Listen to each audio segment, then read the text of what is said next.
You know, sometimes the strongest partnership can crumble in minutes, not with wars, not with sanctions. It breaks with one meeting, one refusal, one man who looks power in the eye and says no. And tonight, we're diving into that moment. The moment when Donald Trump did something unprecedented. He didn't blame a country. He didn't blame policies. He blamed one Indian. In his own words, that single person destroyed America-India relations. So who is this man? What happened in that room where cameras weren't allowed? And how did one conversation change the trajectory of two superpowers? This isn't about trade numbers or defense deals. This is raw. This is personal. This is about the collision between American expectations and Indian pride. This is about one voice that refused to bend and made the most powerful man on earth take it personally. So stick with me, because once you hear what really went down behind those closed doors, you'll never see global politics the same way again. Look, it wasn't that long ago when India was just another developing country. That's the polite way the West used to say, not important. They saw poverty, they saw chaos, they saw a nation grateful for whatever attention it got from the big players. What they completely missed was the hunger, the determination to rise. Today, India isn't asking for permission anymore. The International Monetary Fund says India is now the fastest growing major economy on the planet. While Europe fights recession and America worries about inflation, India is building. The numbers don't lie. GDP growth is outpacing Germany, Japan, even the U.S. itself. This isn't just recovery, this is dominance. From the tech towers of Bangalore to the financial districts of Mumbai, money is flowing like never before. Since 2016, over 75,000 startups have launched, making India the world's third largest startup ecosystem. We're not talking about small businesses here. We're talking about billion-dollar valuations, unicorn companies, global tech giants being born every month. When COVID hit and the world panicked, what did India do? It became the pharmacy for the entire planet. Over 80 countries got their vaccines from India. The country that was supposed to need help became the lifeline for everyone else. While the West struggled with supply chains, India was exporting medicines, vaccines, and medical equipment across the globe. And suddenly, the power dynamic shifted. India wasn't the grateful recipient anymore. India had options, real options. This wasn't the same country that would nod and smile at whatever America offered. This is where our story really begins, because Trump, being Trump, walked into this new reality expecting the old rules to still apply. He expected India to be thankful. He expected compliance. He was about to meet the man who would change everything, Dr. S. Jaishankar, India's External Affairs Minister. If you don't know this name, you should, because this is the man who made Trump so furious that he personally blamed him for destroying the relationship between two nuclear powers. Jaishankar isn't your typical diplomat. He doesn't do small talk. He doesn't flatter egos. He walks into rooms representing 1.4 billion people and he acts like it. Sharp, strategic, and completely unimpressed by American pressure tactics. During Trump's presidency, everything was supposed to be on the table. Trade deals, defense partnerships, strategic alliances. Modi and Trump had their public friendship. Remember Howdy Modi? 70,000 Indians cheering Trump in Houston. Trump loved every second of it. But behind those camera-ready moments was a different story. Because while Modi was playing the diplomatic game, Jaishankar was holding the line. And that line was simple. India will not be dictated to. The breaking point came during high-level talks that most people never heard about. Secret meetings, closed doors, no media. This is where the real business gets done. Trump's team came in expecting quick wins. They had their demands ready. They wanted India to stop buying weapons from Russia. They wanted India to reduce trade with Iran. They wanted India to pick America's side in every global dispute. Basically, they wanted India to become America's junior partner in Asia and be grateful for the privilege. The meeting was tense from the start. American officials laying out what they expected from India, making it clear that this wasn't really a negotiation. This was America telling India how things were going to be. Then Jaishankar spoke. Cool, calm, completely unbothered by the pressure in that room. His message was crystal clear. India makes its own decisions on defense, on trade, on foreign policy. America could either respect that or walk away. The silence that followed was deafening, because this wasn't how these meetings usually went. Countries like India were supposed to negotiate, maybe ask for something in return for compliance. They weren't supposed to just say no. But that's exactly what Jaishankar did. No long explanations, no apologies, just a firm refusal to let America decide India's policies. You have to understand what a shock this was for Trump's team. They were used to dealing with allies who needed American approval, who feared American displeasure. But India had Russia for weapons, the Middle East for oil, Europe for trade, China for manufacturing. India didn't need to depend on America for anything, and that terrified them. When they pushed harder on the Russia weapons deal, Jaishankar didn't blink.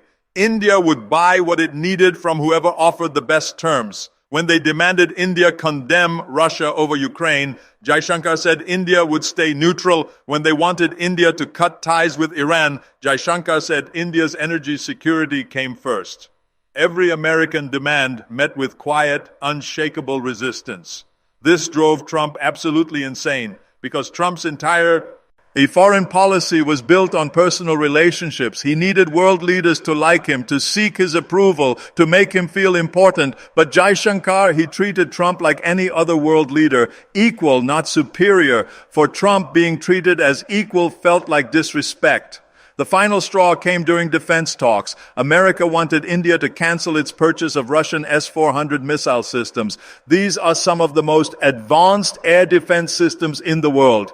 India needed them. Trump's team made it an ultimatum: buy American or face consequences. This kind of pressure usually worked. Most countries would cave rather than risk American anger.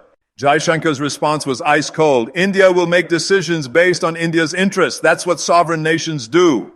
Sovereign nations, those two words hit like a bomb in that room, because what Jaishankar was really saying was, we're not your colony, we're not your puppet, we're an independent country that makes independent choices. And Trump took it very, very personally. After that meeting, everything changed. The public smiles continued for a while. Modi and Trump still appeared together at events. But behind the scenes, the relationship was freezing over. Trade negotiations that should have been straightforward suddenly became impossible. Defense cooperation hit roadblock after roadblock. Trump started complaining publicly about India's trade practices. He ended India's preferential trade status. He began talking about India like it was an adversary instead of an ally. Then came the moment that revealed everything. In a private conversation that later became public, Trump said the words that showed exactly how personal this had become. It's not India that's the problem. It's one Indian who destroyed our relationship. One Indian. He was talking about Jaishankar, the man who dared to say no. This is where the story gets interesting, because Trump's anger revealed something important about how power really works. It's not just about countries or policies. It's about people. It's about ego. It's about respect. Trump didn't feel rejected by a nation. He felt rejected by a person. And when someone like Trump feels personally rejected, he doesn't forget. He doesn't forgive. He takes it out on everyone. But here's what makes this story truly remarkable. Jaishankar didn't insult Trump. He didn't attack America. He didn't even raise his voice. All he did was refuse to pretend that India should be grateful for whatever America offered. That refusal changed everything, because it showed the world something that Washington didn't want anyone to see. America couldn't just order other countries around anymore. Even allies had choices now. Even partners could say no. And when India said no, it didn't collapse. It didn't get punished. It got stronger. While Trump was complaining about India, Indian companies were signing deals with American businesses worth billions. While Trump was threatening sanctions, India was building partnerships with Europe, Japan, Australia, even China. Despite border tensions, the European Union started talking about strategic partnerships with India. Japan increased its investments. Australia signed comprehensive trade agreements. India proved something that sent shockwaves through Washington. In the modern world, no single country gets to dictate terms to everyone else. And it all started with one man saying no in a conference room. Let me tell you why this matters beyond just politics. Jaishankar understood something most people never learn. Your power doesn't come from making others comfortable. It comes from knowing your worth and refusing to accept less. Think about your own life. How many times have you been in situations where someone expected you to be grateful for scraps? Where they assumed you'd say yes because you needed them more than they needed you? Jaishankar shows us what happens when you walk into any room knowing your value, when you refuse to play games where you're supposed to feel lucky just to be there. Some people get angry, some people try to punish you, but others start treating you with the respect you always deserved.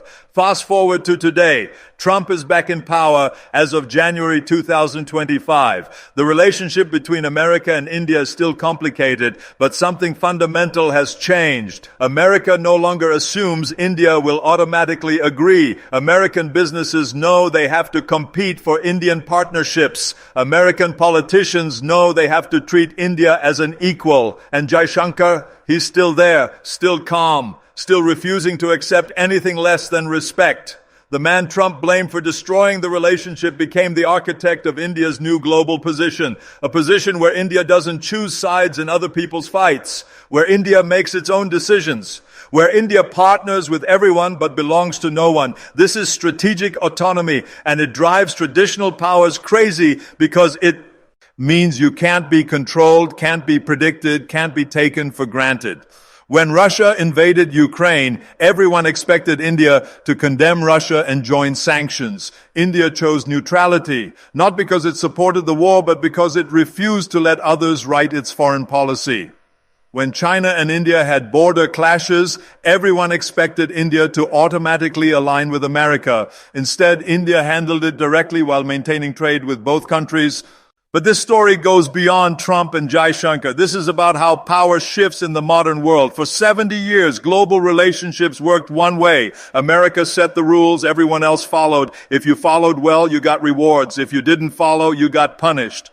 That system worked when America controlled half the world's economy and had the only serious military force. But that world doesn't exist anymore. Today, there are multiple power centers. China has massive economic influence. India has enormous population and growing wealth. Europe has huge markets. Russia has nuclear capabilities. In this new reality, countries don't have to choose between America and everyone else. They can pick America for some things, China for others, Europe for still others. They can be strategic, they can be selective, they can be independent. And that's exactly what India decided to do. When America said choose us or China, India said we'll choose what's best for India. When America said buy our weapons or face consequences, India said we'll buy the best weapons regardless of source.